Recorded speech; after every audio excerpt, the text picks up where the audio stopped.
Mavs Fans for Life podcast. I am Landon Thomas, joined by my co-host Shahnavaz, Makhani. Dang, man, Shahnavaz. I mean, coming off a 4-game losing streak, this episode we're going to be talking about just all the issues going on with the Mavericks right now, and then Nico's vision. Just what are our thoughts on Nico's vision? Apparently defense wins championships, but it seems like defense is not winning regular season games. And then just the brutal schedule that comes up on the Mavericks horizon here. So Shahnavaz, looking back on this losing streak with the Pistons, the Rockets, those are two tough games right there. But the Pelicans and the Grizzlies, those two games specifically in this 4-game losing streak, what's your thoughts when you're seeing this Mavericks team and how they're performing? It's getting off to slow starts, which the Mavericks have done in the past. We've seen that before. But man, it's the brutal turnovers in the fourth quarter. They're doubling their turnover totals in the fourth quarter, and you can clearly tell offensively they have no rhythm. They have no identity on offense, and that's what happens when you don't have a point guard on the floor. Jason Kidd tried this Cooper Flag at point experiment for a couple of games. Clearly it didn't work, but then you throw in D'Angelo Russell in there and D'Lo goes back to being Brooklyn D'Lo, and that's not working either. He's not fitting in the scheme of what this team needs to do. And at that point it's, okay, you're going to go with Brandon Williams, who's still a little inexperienced, or you go back to playing Cooper Flag. You've got guys like Clay that just can't hit a shot to save their life, and guys that, again, we've talked about this before, but really playing out of position and playing out of character. And that's what happens when you don't have a facilitator on the floor. You don't have a true point guard, a guy that can set the offense up. That Pelicans game, a game that the Mavericks could have won, and I think Cooper Flag had a good look at that last shot. It just didn't go in. If this is a team that didn't have quote unquote championship aspirations, we would have said, you know what, that's a good building game for him. He played really well in the second half, took the last shot. That's what you want to see. But if there was a facilitator out on the floor in the game against the Pelicans, the Mavericks would have won that, because there were so many bad passes, so many bad turnovers.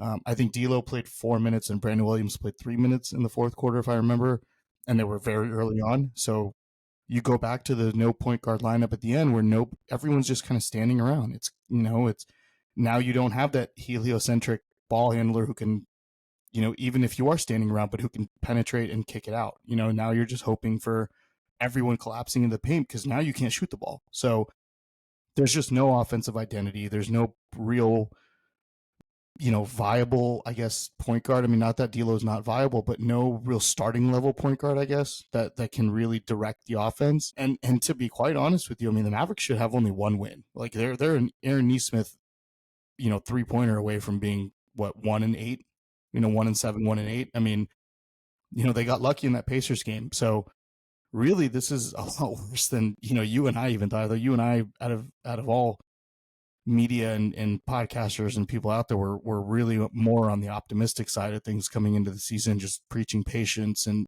all that. But look, it's time to have the conversation of, what do you do now? It's unfortunate because Lively is hurt yet again. Anthony Davis is hurt yet again. Daniel Gafford got hurt yet again.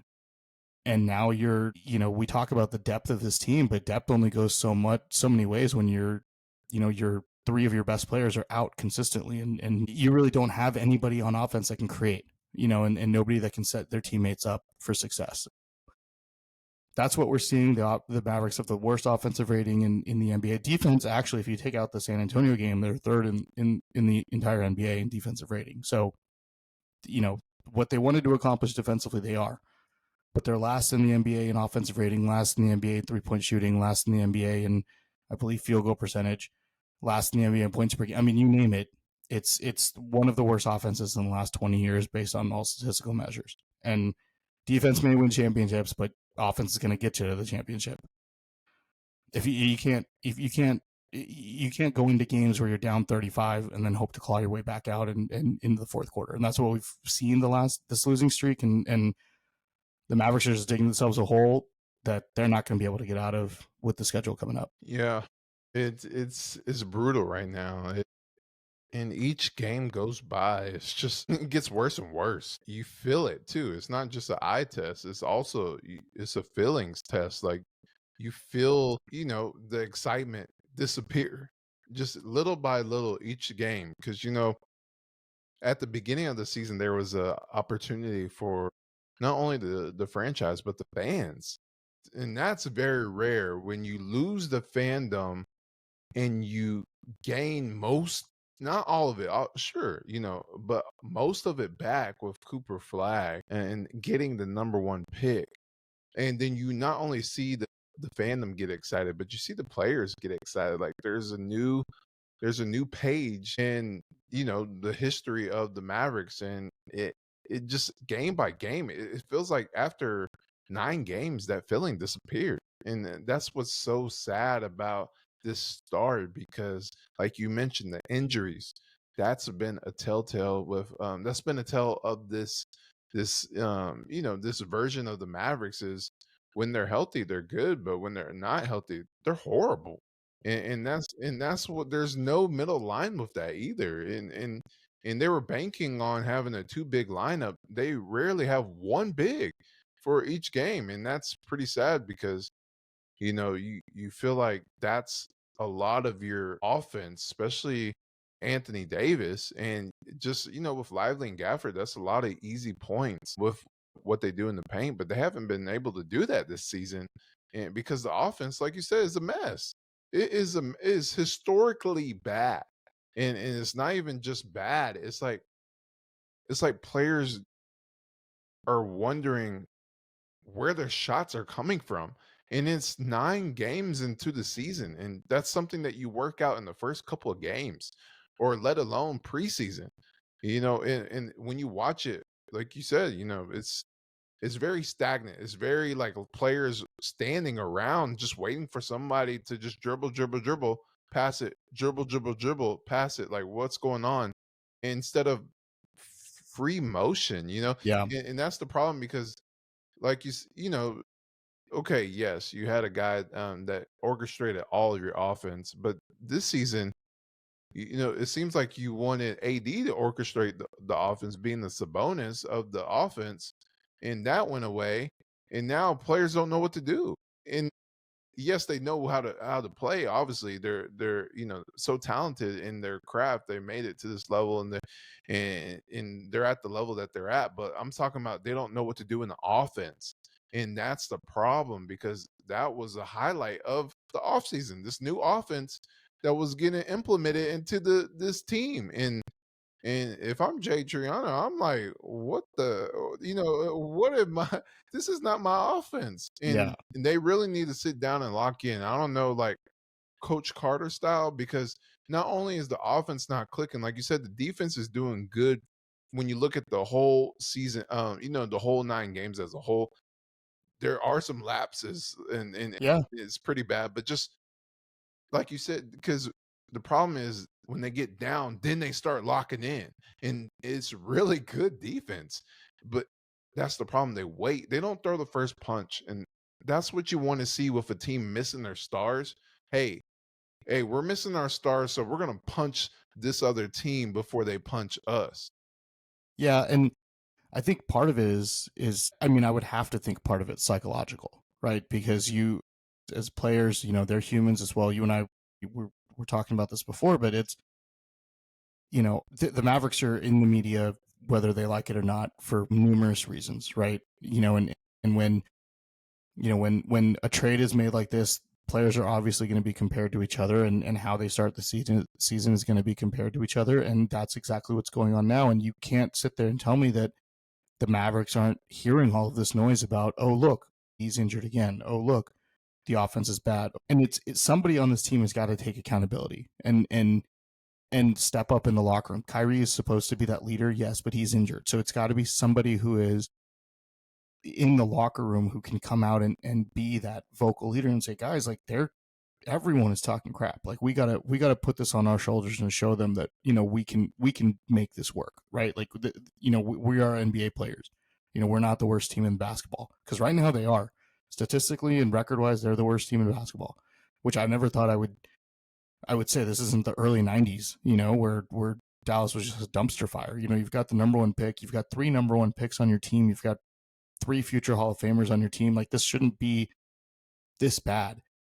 And that's why it has me wondering, not even from, like, is it a coaching, psychological thing too? Is Jason Kidd just kind of wrapped up in, like, look, I don't know what to do. Like, these are the players I was given. This isn't, I'm trying to make it work. Is the loss of Sean Sweeney really that? I mean, defensively, they're playing great, in spurts, like you mentioned, but they're starting the games off slow again, being down by 35, like you said, then they're locking in and then playing good defense. Like, yes, losing coaching staff, losing coaches and losing players, integrating new players and all that takes time, but I mean, it shouldn't be this bad. Yeah, it is, and that's the problem, because even the shots that Cooper Flag's getting, like, he's having to work really hard to get some of his buckets. And I think that's a little bit of Cooper Flag as well. It's not just the offense, it's not just the coaching staff. It's also Cooper Flag, because and it's a good thing that he's doing this, but it's also a bad thing for where he's at, because the players are missing.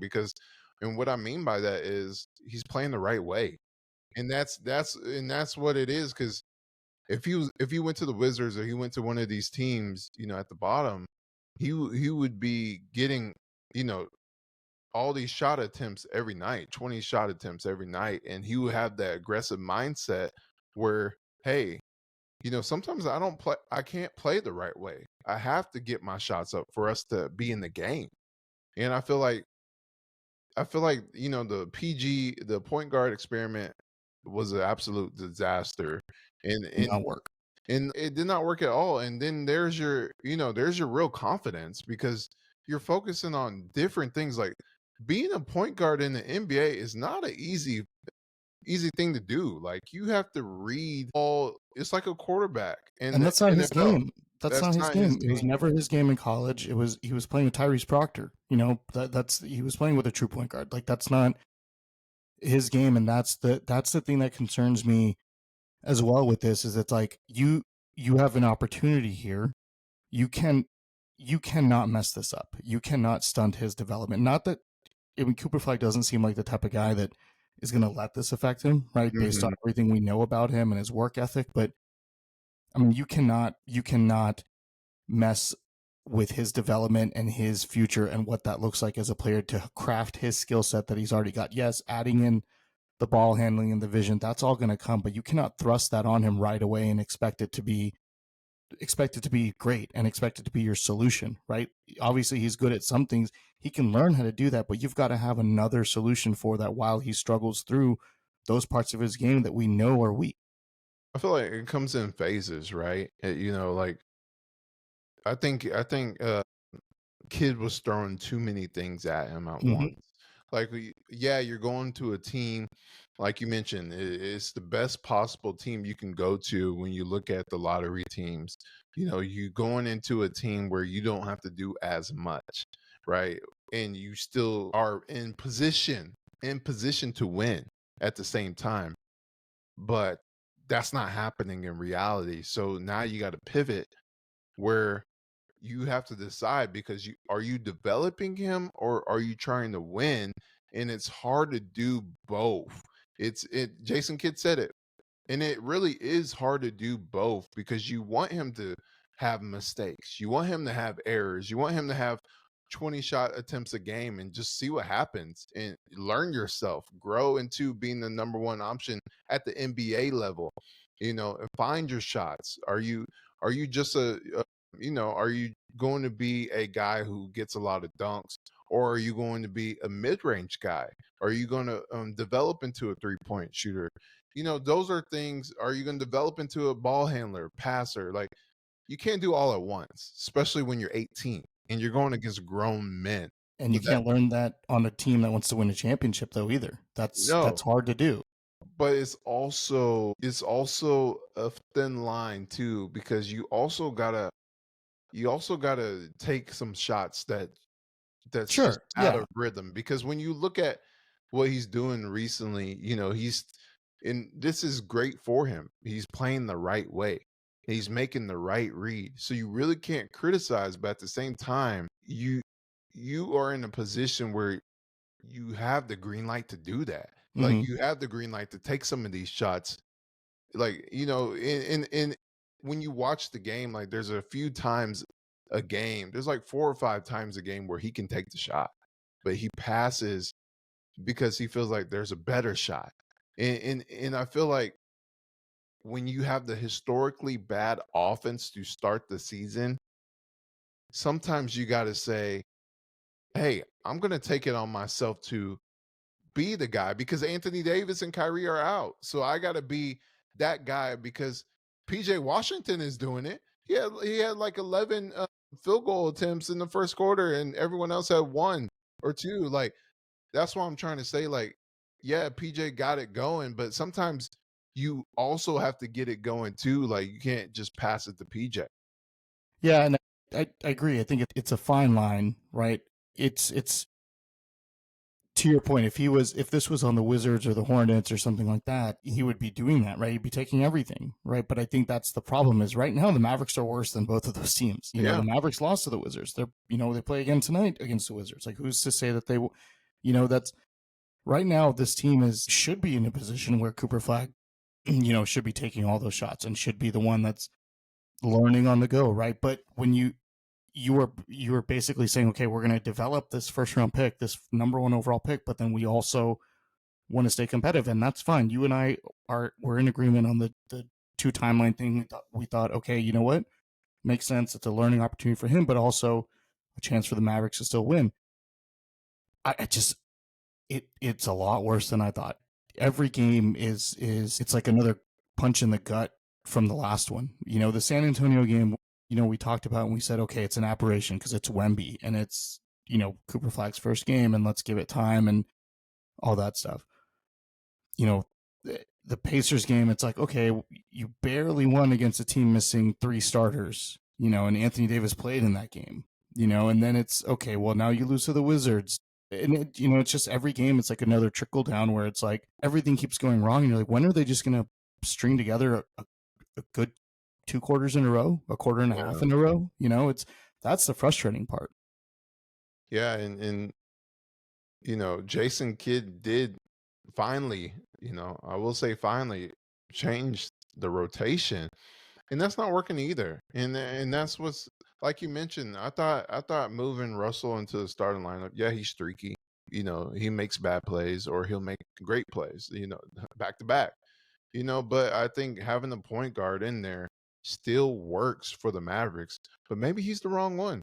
Maybe, and I'm just talking about on the roster, like maybe Brandon Williams needs a shot. Like, that's what I'm trying to say is maybe you need to try things because when Brandon's in there, he is pushing the pace and he is getting things going.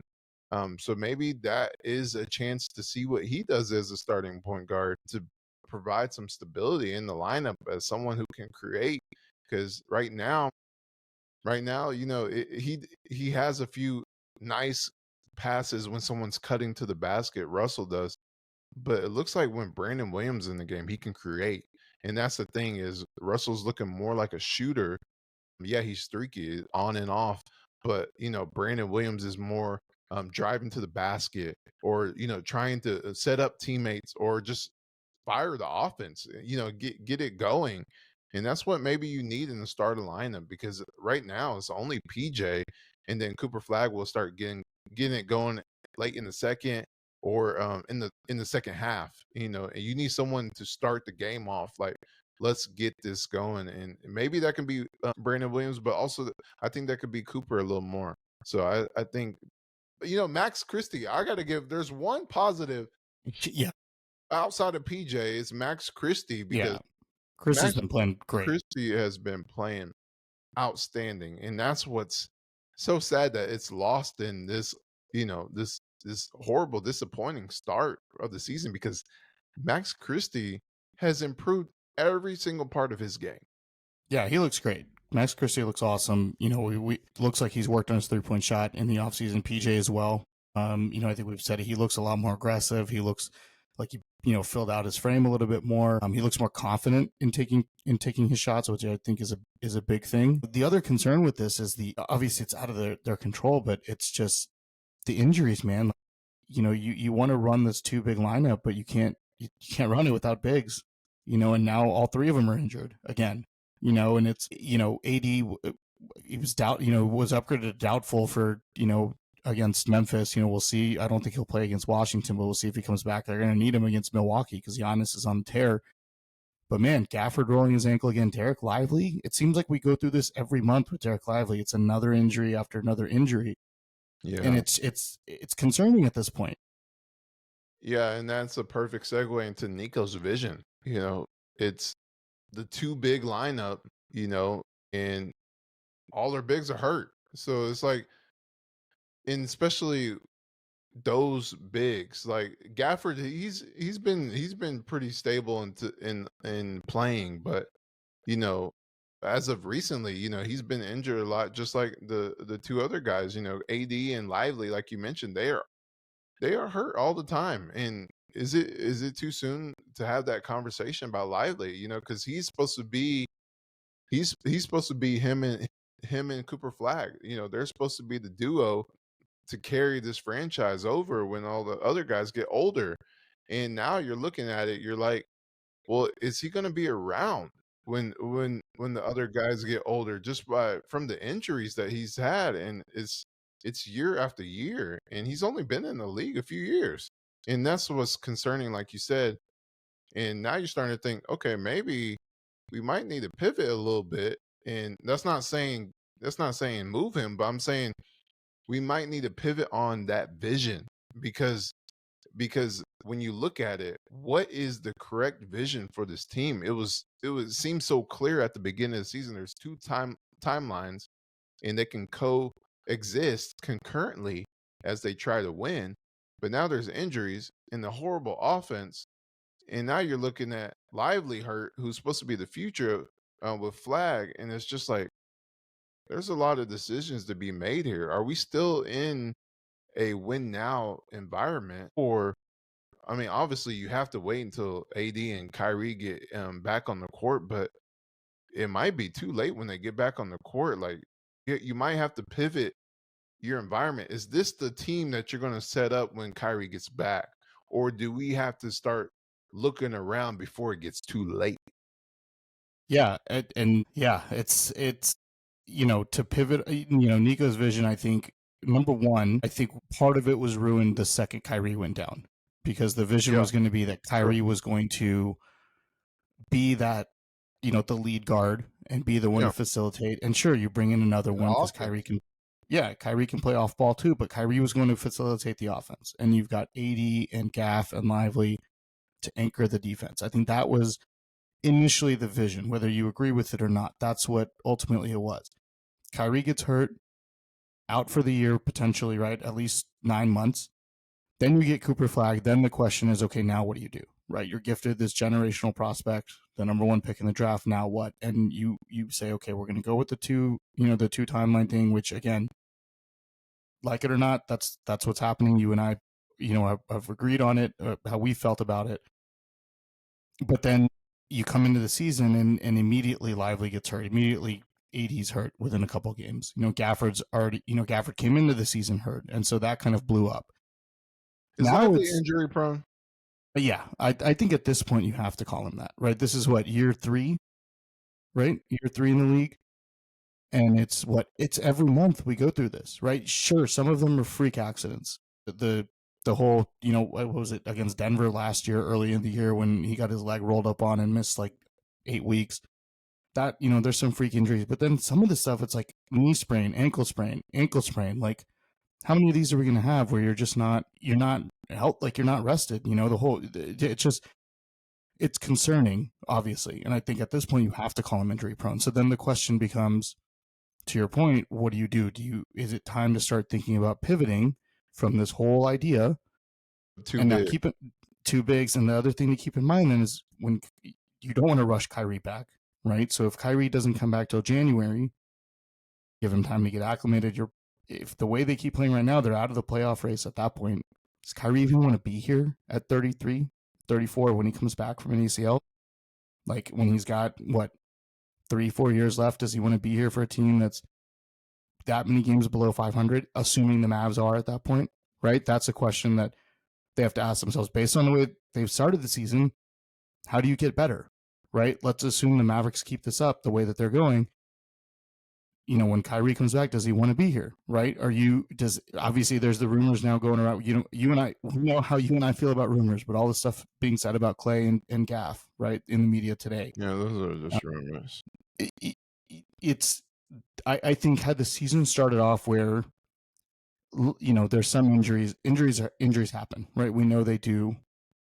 If the Mavs were 500, if the Mavs were a game over 500, I think we could sit back and say, you know what? Let's get 80 back. Let's get Lively back. Let's get into this meat of the schedule, right, in November, and let's see how they come out of this. And you know, come into December, what I always say, right? But to start off going, 2-7, 2-8, yeah, on the year when you should be 1-8, right? You got gifted a win against the Pacers. I mean, you got to start thinking about where do you go now, because then the further you get in the season, you start talking about player values and what does it look like and who needs what. And if you're thinking about moving off certain players, what is their value across the league? You've got to really start reassessing what that is, you know, and that's a difficult conversation to have, right? Because that involves ownership, it involves front office, it involves coaching staff, it involves everybody, right? So it to me, it was either you had that conversation before the season started when you got Cooper Flag, and it was okay, we can pivot off of everything, but you sold this idea of this is the vision, right? This is what the team is going to be. You get a guy in a number one pick whose calling card is defense. It fit perfectly with what you're trying to do. The problem is the one key guy that was supposed to blend and bind all of this together, and Kyrie Irving was hurt. Yeah. And is out for 9 months. And I think that's what kind of threw this whole thing, because you don't have that guy that can see the court like everybody else, right? The guy that can actually put people in position to be able to succeed. And now it's, you know, I was all for this 2 timeline thing, Landon, to be honest with you, but the more and more I watch the Mavs play, I'm leaning more towards you just got to start building around Coop at this point. I mean, you know, the concerning part of this as well is you look at, you know, next year's draft, which is completely loaded. I mean, the top 5 of this draft is insane. Mavericks don't have a first round pick until 2031 after this. So there's another wrench you got to throw in there, right? So yeah, they've got to decide real quickly, because the schedule doesn't get any easier for them, and they could be way deep in the hole come December. Yeah, I feel like it's still early. It's as bad as it looks. I feel like it's still early because, you know, Kyrie is out, and you know that is your you know your top player on your team and top, you know, duo with AD. So it's like, you know, they put the whole team around Kyrie, and I feel like him being out is something where this season was unpredictable. You know, I feel like this season was unpredictable. I feel like if they lose next season, then you got to make some, at least have some conversations about the vision. You know, because the roster does look promising, and that's what's crazy about it. Because, you know, everyone was excited about this team, and you know, and maybe it is health, but there also comes a point in time where you have to have some pride. You know, because it's not about just losing games, it's how you lose them. And that's the problem with this team is you see how they lose, and you see the hope disappear game by game. And that's a problem because you should never see that hope disappear. You should always be given, you know, you always see players give their full effort. And I think the Mavericks, you know, just roster wise, they're way better than what the records show. And the problem is they're not having, you know, one, they can't shoot. And I think this is a league where you have to make threes, and Yeah. PJ and Max can't do it all. Like they can't make, you know, more threes than what they're already making. Clay's I mean, we know he starts slow, but man, this is just brutal. And that's the problem because they didn't know Clay was going to disappoint. You know, they thought they were ramping up for a bounce back year. Yeah. And it regressed.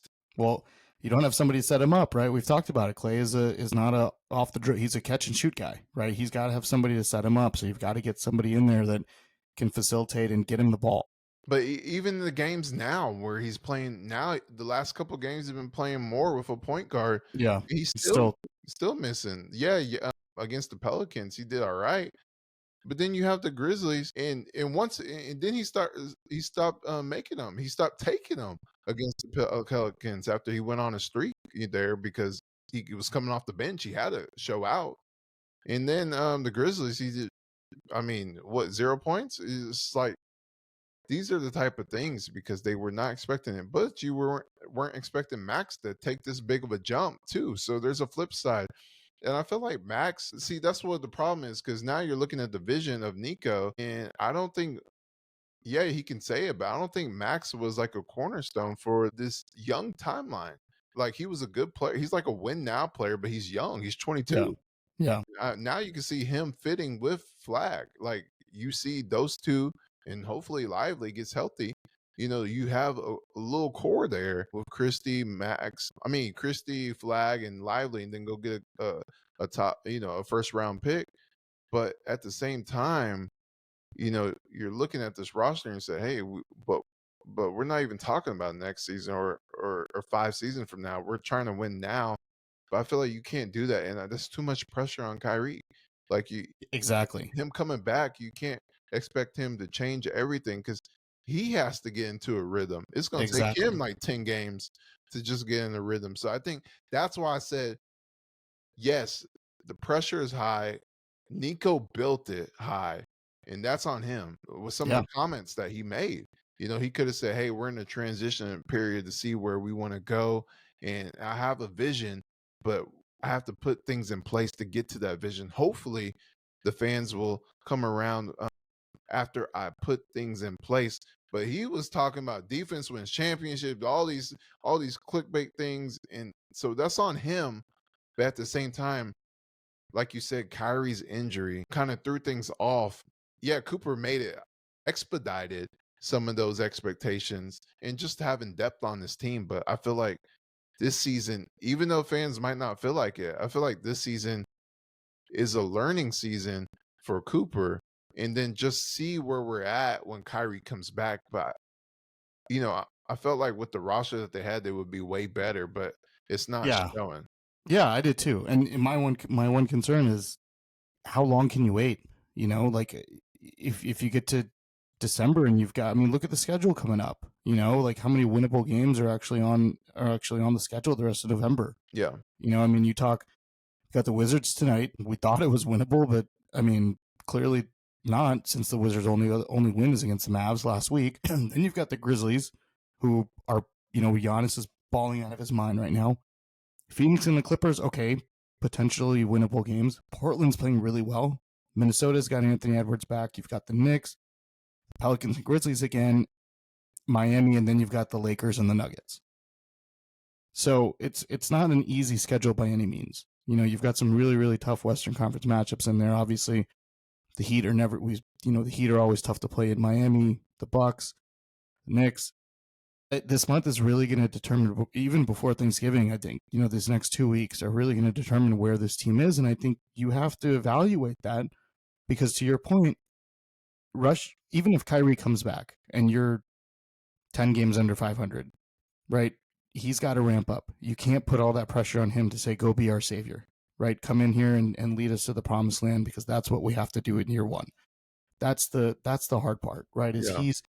And look, he probably, I'm sure Kyrie's not, he understands that, but I think just the insurmountable pressure, just from a organization perspective, from a fan perspective of him, he's going to feel the weight of that, right? These players feel the weight of it coming in. We can see it. And that's the concern. That's what I have now. I think had the season started off differently, we'd be having a different conversation of like, okay, let's tread water, right? Let's be 500, get into December, get Kyrie back by January, and ramp up for April, right? Yeah. But now you're so far in the hole where it's like, you got to climb out of this fast. But do you make a move before Kyrie comes back? Because I feel like this, honestly, just realistically speaking, I feel like this is a 3-year window with the timelines, but, with this losing and the not just, that they're losing, but how they're losing, Hmm. it is very bad right now, but I feel like realistically, you can't expect to make moves. Yes, I expect them to win with this roster, even with Kyrie out, but, with AD missing, Lively missing, but it's like, do you expect to make moves before Kyrie even comes back to see Nico's true vision? I mean, I wouldn't do anything just yet, right? I think depending on where the Mavericks are when Kyrie comes back, assuming they don't rush him back, right? That's the key, right? Is you don't want to be so pressured into, oh my God, we've got to start winning games. Let's just bring him back in December and hope he can be. No, that's not. You're putting him at risk, right? Like you've got to let him fully rehab, and regardless of how he looks right now, let the doctors, make sure that he's ready to go. Let's assume January, which I think was the timeline initially anyway. You bring him back by January. I think you have what 6 weeks to assess, before the trade deadline. But I think Landon, the point I'm trying to make is if you come to January and you're still last place in the West and you're 15 games out of the play-in, Mhm. is it even matter at that point? Like that's the concern I have. Like would Kyrie make that much of a difference to do what? Maybe you get in the play-in at that point, right? But you also have to factor in the injury history of Lively, right? Can we expect Lively to be healthy the rest of the year when he comes back? Can we expect Anthony Davis to be healthy the rest of the year when he comes back? We've seen how the team is played right now. And look, that may change. And we may be talking about something completely different next week. We might be talking about how the Mavs just rolled off 4 in a row, right? Yeah. And okay, they've got their all cylinders, or they're firing on all cylinders. But just the way through these first 9 games that they've looked, it's really really concerning. And the part of the other the part that they have to start thinking about if they keep continuing this way is how much of a difference does Kyrie Irving make when he's back, considering the fact that he's got to ramp up. You don't want to put too much pressure on him, coming back and say, hey, we saw what happened when he took over after the trade. And that's, yes, ACLs are hard to predict. He's playing 40-45 minutes a night. He can't be doing that. The fact that you don't control a draft pick till 2031, if you're in a position there where you've just got to get the best lottery odds, pair somebody with Coop and Lively potentially, and PJ and Max, maybe that's the route you go on then. And you say, you know what? Vision was wrong. We got lucky into Coop. Let's build around him. And, you know, thanks for everything, to Yeah. everybody else.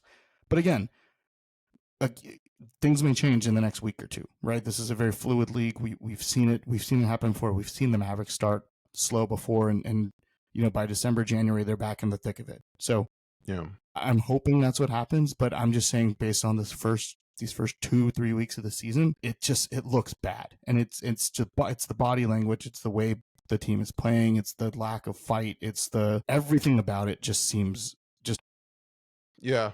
And in order to do that, you gotta have AD back, and that's a big if. I mean, that's always health is a big thing. I mean, yeah, they look bad without AD, but, even with AD, they were looking struggling, and they were struggling, and that's the biggest issue is this offense the offense? Because even Cooper Flag, struggles. Like, yeah, you're 18-year-old, you're gonna struggle.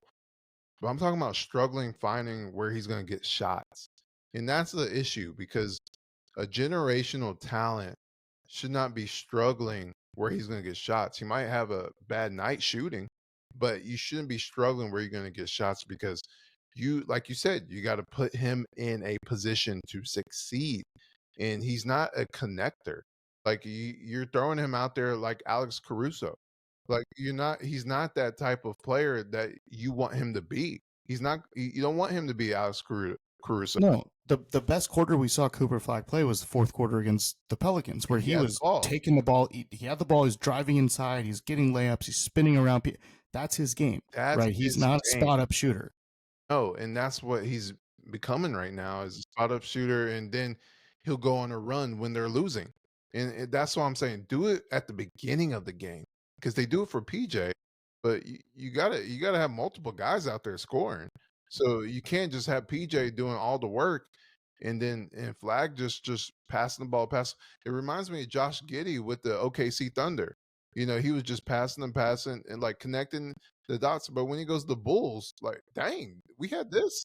I can play. Yeah, and that's why I feel like with Flag is like he has that type of game where he can connect it. It's not like Luca. So don't try to make him like Luca, which they did the first what 6 games, and then 7 games, and then now they're trying to put him back into his natural position, but he doesn't know where he's getting shots. So that's what I'm trying to say is if you don't know where you're getting shots, at least put him with the ball more in the half court setting. He still needs a point guard with him, but that doesn't mean he can't be a point forward. And that's the thing. Like he can be a point forward with a point guard. He doesn't have to have the ball all the time, but sometimes you got to force it to him. And I think that's on the players too, because sometimes the players can say, "Hey, no, no, no, no, you got a mismatch, Cooper. You go at him." Yeah. And he'll learn that, right? I mean, Yeah, he's still 18. I think he'll learn that. But it's a struggle, right? Because it's like, do you want him? It, does he need to be the facilitator? Does he need to be the primary ball handler? Does he need to play his I game? don't I think think he it's knows. exactly, and I think that's the problem. And the other piece of this is his game is predicated on inside play, where when you've got Yeah. this two big lineup, you're already clogging the paint. So it's hard. That's where a lot of the Mavs turnovers come from. If you rewatch that Pelicans game, that fourth quarter, I mean, they're just trying to pass the ball inside, and Herb Jones is there to steal it. Alvarado's there to steal it. And granted, those are two really good defenders, but those are passes that you should not be making. Everybody knows where the ball's going. Everyone's just clogged inside the 3-point line. There's no spacing. There's nowhere for people to operate, even without AD and Lively in the game. Gafford obviously plays down there, and Coop's game is predicated on getting in there, and it's predictable, it's slow, it's sloppy, it's clunky, it's a mess right now, and they've got to fix it fast. I don't know what they can do, but it's something's got to change, man. Well, it does have to change, and it has to change against the Wizards. But it's. I feel like when you watch them play, they're just waiting for AD to come back, and that's the issue is they don't have a backup plan. That was their whole plan. Hey, let's do what the Kings did, and let's put AD in Sabonis role until Kyrie comes back. Then we'll go back to a natural offense, and then AD gets hurt. So now they're just out there playing and just passing.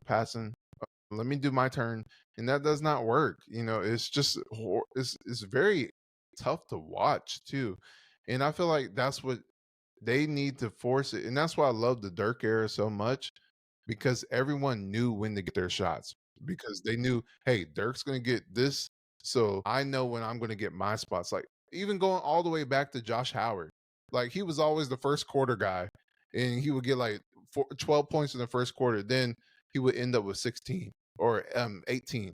That's and I feel like with Cooper, especially with AD out and Kyrie out, because those were supposed to be the three guys, and it's turned into PJ, and that's why I feel like Cooper has to be still the guy that you push because not only is his upside there, but he also needs to find his rhythm. And I don't think you see it. That's why you see a 20-point game and then a 5-point game, or like it's up and down. Yes, he's a rookie, but his shots aren't the same in each game. And I feel like you got to find, hey, in this quarter, we're going to try to get you these shots here in the mid range. And then when you have the mismatch, you dribble drive, you do the spin. Like, you got to have a few moves that you have in a set. Then the defenses change that, but you got to have something default going into the game. Yeah, and it's going to be interesting to see when AD comes back how that works because the Mavericks, unfortunately, the Mavs offense played better with AD at the 5, right? Even with the two big lineup, I mean, Yes, the offense was better with AD at 5, PJ Coop at the forwards, and then Christie and D'Lo or whoever you want in the backcourt.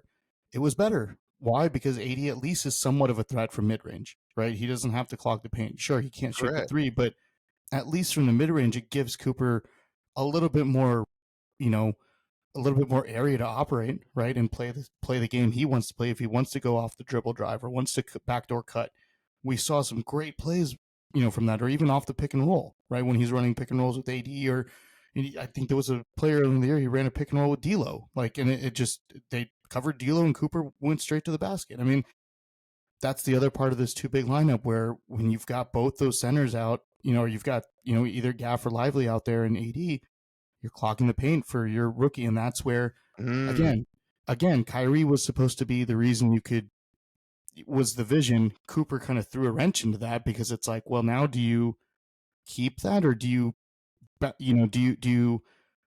you let him play his game, right? Yeah. But you really can't if you want to do the things you want to do, right? Like if that makes sense, because his game is dribble drive, it's post game, it's that he's not a shooter yet. He'll get there. I have no doubt eventually he's going to get there, but that's not his game yet. Yeah. So that's got to, like, the offense itself, to your point, has to change. They've got to figure out what adjustments to make to fit. Right now, if it's okay, we're going to play this certain style when AD's in. When he's out, how do we put Coop and PJ in a position to succeed where they facilitate, they're not necessarily facilitate, but they're the ones who can get their shots and then get it to Max when he's out open on the perimeter, get the lane open for Najee to get his floaters, right? They've got to, offensively, Jay Triano and Jason Kidd and the whole coaching staff's got to figure out, how do I put those players in a position to succeed when I know AD is going to miss X number of amount of games throughout the year. That's what they've got to work on over the next week or two, right? Because if we know AD's not going to play, these others have to step up, but they have to be put in a position to step up, right? If they're just playing the same offense that they were doing with AD, it's not going to work. Yeah. Yeah, and that's why I'm monitoring Nico's vision. And I know a lot of people are jumping off the bandwagon, but I'm still waiting. People jump the day after. What are you talking about, Landon? Well, yeah, of course, but I'm talking about, because I was optimistic at the beginning. A lot of people, we were all optimistic about this team. So that's why I'm saying there's still a chance, but I feel like I have to see it with Kyrie. I feel yeah, of course, it's historically bad. There's a lot of things going on, but I still have to realistically see it with Kyrie, and that is a lot of pressure. But also AD's out, so I have to see them two, implement themselves as the duo for the Mavericks. We haven't seen many games of that, and like you said, Cooper is a good wrench. He threw a wrench in the plans because Nico said the five were Kyrie, Clay, PJ, AD, and Lively. And Cooper throws a wrench into that. Then Max Christie throws a wrench into it because he's playing so good, and then Clay, digresses. And that's the thing. I also want to see when they have three bigs, because how are they going to do the rotations? Like you said, I don't think Nico's vision works. And I'm just going to say that, but I'm monitoring the situation until Kyrie comes back. When Kyrie comes back, so I can see a full, because Nico has no choice but to wait for Kyrie, because you have to go double down. Like, he already doubled down in this, so you have to see. I don't think he makes a big trade. Like, he already messed up with. He already mixed and matched with the roster as much as he could. So it's like making another trade will just change up the play and chemistry, because that takes a while unless it just clicks when, like, PJ and Gaffer came.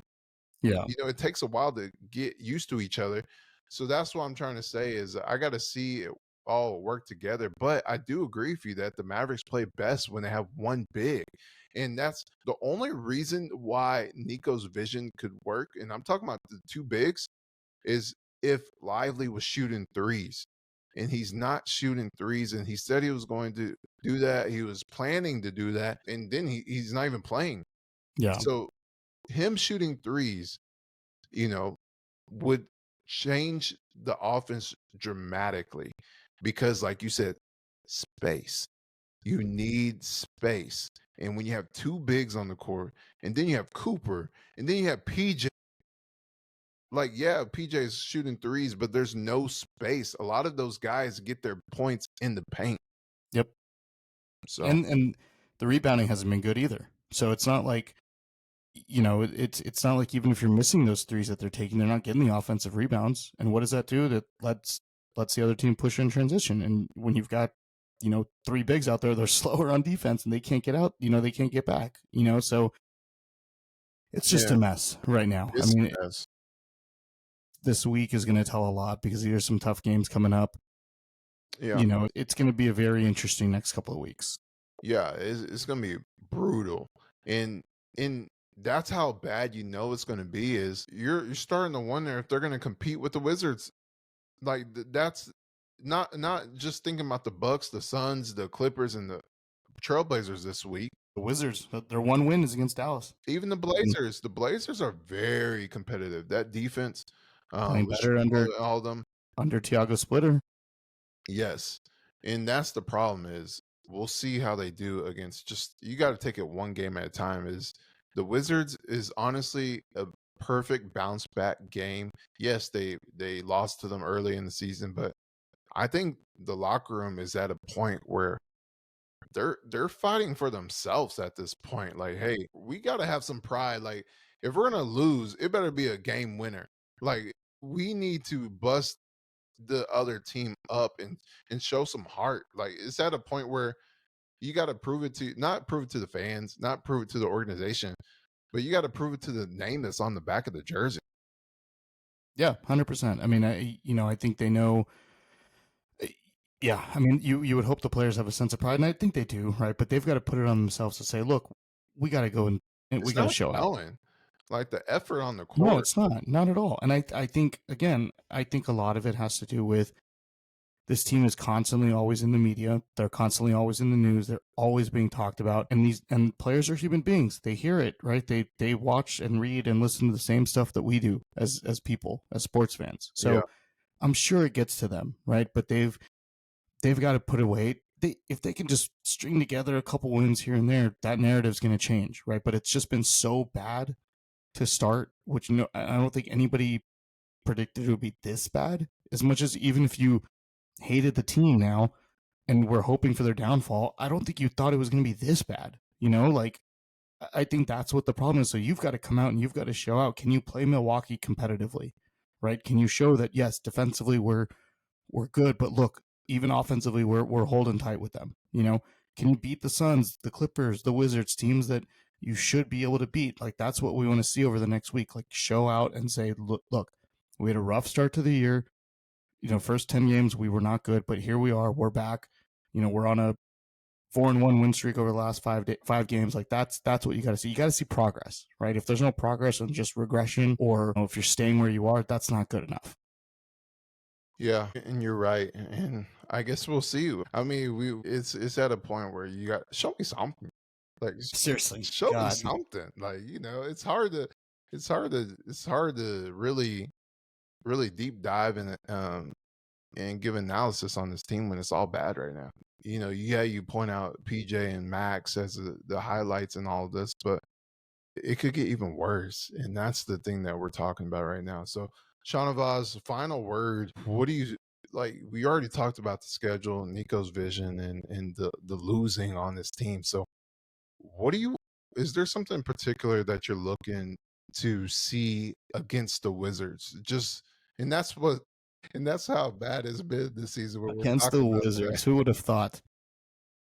Just win at this point. Just win a game. Win a game. It doesn't even have to be convincingly, but it just win. Yeah, and I'm looking forward to see the first quarter how they play in the first 5 minutes. That tells you everything. Yeah. How do they come out? How they come out, and that's specifically what I'm looking for. If they're coming out and just doing their normal thing, it's not going to be good. It's not going to be good when they come back to Dallas. Because those fans are not going to be showing up if they're not giving effort.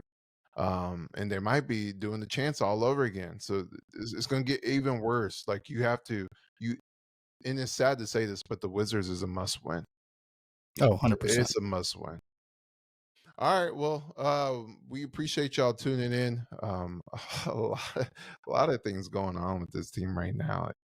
And we'll see if they can turn it around. They have to turn it around because they are in must win. They are in a win now environment, but we'll see what they can do.